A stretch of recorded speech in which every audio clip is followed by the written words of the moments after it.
Om Bhurбhuvah Tatsaviturvarenyam Bhargo Devasya Dhimahi Dhiyo Yonah Prachodayantam. So Saram everyone. So we continue our discussion on our beloved Swami, his life and philosophical message. So Sri Sathya Sai, his life, message, philosophy. Well, and today I'm not going to share with any stories, miracles, etc. Today we'll speak once again about certain philosophical message. Okay, most of you, of course, if you are familiar with Vedic culture and history, of course you know about Emperor Janaka. Janaka, name of the emperor who lived in ancient India. We know something about Emperor Janaka. For example, that his capital was in the northwest, part of India. But time when actually he lived, that's pretty questionable and mysterious. Well, when we speak about history of India, for Westerners, one of the most difficult point is that Indian history is not at all interested in particular time, period of time, etc. Normally, for Europe, for example, or Middle East, it's very important time. When happened this? When happened that?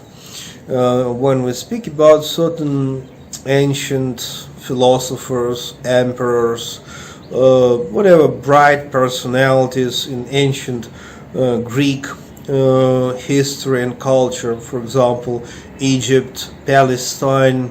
So time is very important for us as Westerners. When something happened. But for Indian culture, the question when is more or less meaningless.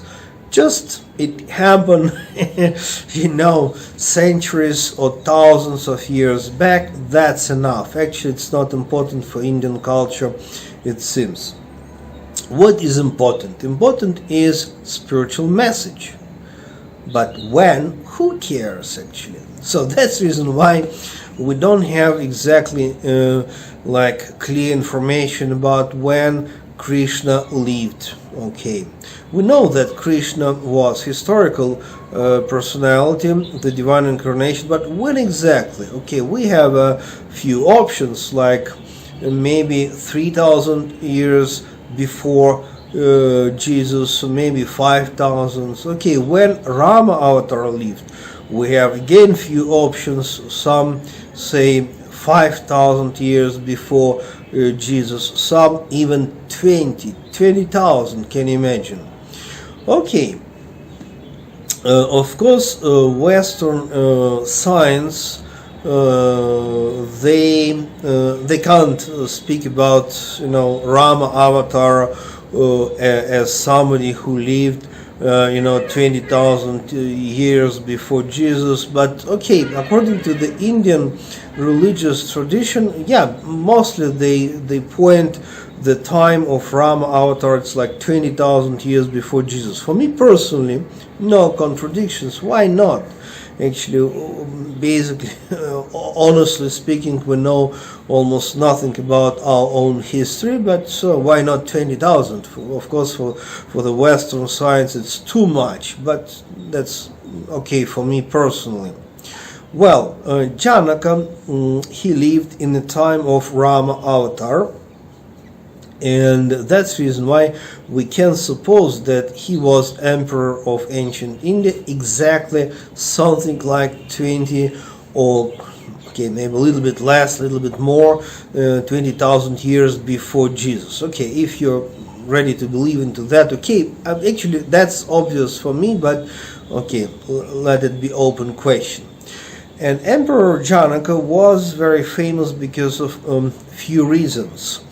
And okay, why I'm speaking actually about Emperor Janaka? Because our beloved Swami Sri Sathya Sai, he mentioned, about Janaka great number of times. You can take any divine discourse, Sri Sathya Sai divine discourse, like from books like Sathya Sai Speaks, or Summer Showers in Vrindavan. It's like any book. You can take any book with the divine discourses of Sathya Sai, and you easily find that he's speaking and mentioning about Janaka too often. So that's very important. So let us come back to the Janaka and why actually this person, historical person, is very important for Sathya Sai philosophy, and why it is important for us. His example, Janaka's example. Okay, one reason why we always remember Janaka, because his daughter was Princess Sita Devi. And Sita Devi, his daughter, was not just a normal human being, but she was incarnation of goddess Lakshmi, according to the Hindu tradition. And she was wife of Rama Avatar himself. So that's the one reason why we, of course, always remember Emperor Janaka. But we have many other sources, ancient scriptures, which are mentioning about Janaka, speaking about him. And so we know that he was not only, let us say, perfect emperor, perfect ruler of his city and the kingdom, but he was also a spiritual practitioner. He was a meditation practitioner, he was philosopher. And in Indian history, at least from the point of religion and esoteric tradition, we remember about Emperor Janaka as so-called enlightened emperor of ancient India. Well, why I say so-called? Because, that's what we know from different sources, different scriptures. Okay, Sathya Sai told us so many times that Emperor Janaka actually is the best example for the modern man. Wow, so interesting. So it means, according to Sathya Sai, exactly Emperor Janaka is easily the best example for us modern people. Why? Because, we have many illusions and misunderstandings regarding spirituality, regarding spiritual evolution. And one of the common mistake is that if you wish to achieve enlightenment, you have to keep yourself far away from family life, from money, from any social activity. You can't be a family person, you can't have children, you can't make money, you must not participate in any whatever social or business activity. That's the wrong actually image for the spiritual practitioner, which is very strong.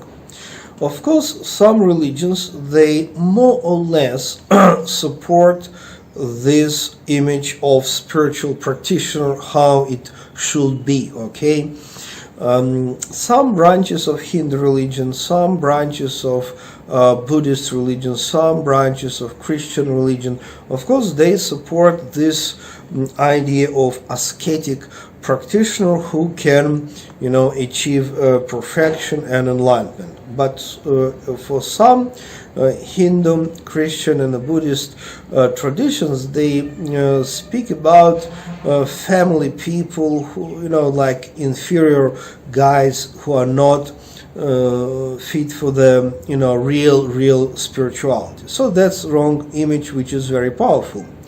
Of course, there are traditions like Judaism, for example, or Islamic religion, or Taoist tradition, where actually nothing like that exists. Yeah. Well, anyway, why for modern people? Janaka is the best example. Why? Because he is example how any given individual can be absolutely successful in his or her social life. Emperor Janaka was emperor, like top guy in the political system. He was very rich. Of course, we don't have exactly information about what kind of palace he was living in or whatever, but we suppose that it was at least the best building in the city, if not palace in the modern sense. He was family person, and with it's a question, maybe one daughter, maybe number of children, and he was political leader, he was rich, and he was family person, and with the children.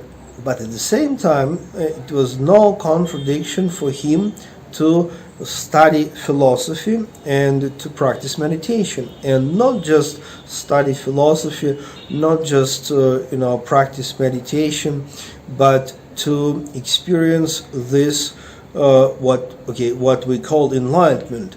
So it means he was sage, but at the same time social leader of ancient India. So that's the point of this example. And we have so many ancient sources, ancient scriptures, which are like indicating that he was always mixing with the different yogis, with the different philosophers, studying like different kinds of Vedic philosophy, and so that's interesting. That's really important.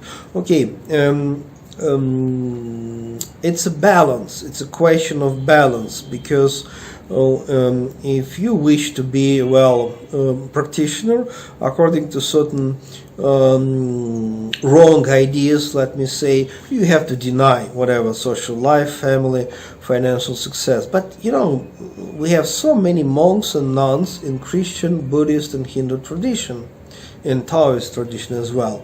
Well, and so what? If you become monk or not, I'm not denying monkhood, the institution of monks in the Buddhism, Christian religion, or Hindu religion. I'm not denying that, but the fact that you become monk, it actually brings down nothing to your spiritual level, because spirituality is self-inquiry. Spirituality means contemplation of the Lord God in your heart. And to contemplate God in your heart, actually it doesn't matter. You can be a family person or not. You can be rich or poor. You can be, whatever, politician, businessman, or just scientist, or just artist, or you can belong even to any religion. Of course, you can be Hindu, Buddhist, Muslim, Christian, Jewish. Who cares? Because to contemplate God, Lord God, in your heart, it's your belonging to certain Orthodox religion. It's not the question. So that's the reason why Janaka is the perfect example, and that's the reason why our beloved Swami, he pointed so many times, just pay attention, just take this example, okay? Carry on your family life, your family responsibilities, like, children, or, okay, your parents as well. Carry on your social obligations, your duties. Do something nice for your community, your country, but at the same time meditate, contemplate, think about God, and of course not just think intellectually, but contemplate in your heart, and then you can achieve experience which we call enlightenment. So because spirituality is absolutely subtle, very subtle, the most subtle phenomenon in the world, not connected with the outside things. That's very important, and I think that can bring clarity to many of us about what is the true meaning of spirituality. Of course, I invite you to read my books. That's my memories about golden years with Sathya Sai, and all that books as the e-books. They are in a free domain, free download. All the links next to the video, so just download it as the e-book, read it, enjoy it.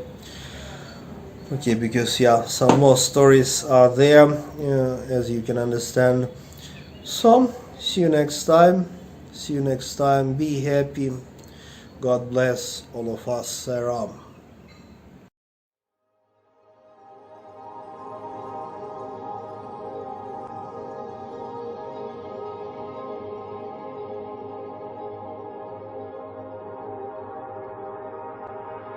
Om Bhurбhuvassuham Tatsaviturvarenyam Bhargo Devasya Dhimahi Dhiyo Yonah Prachodayantam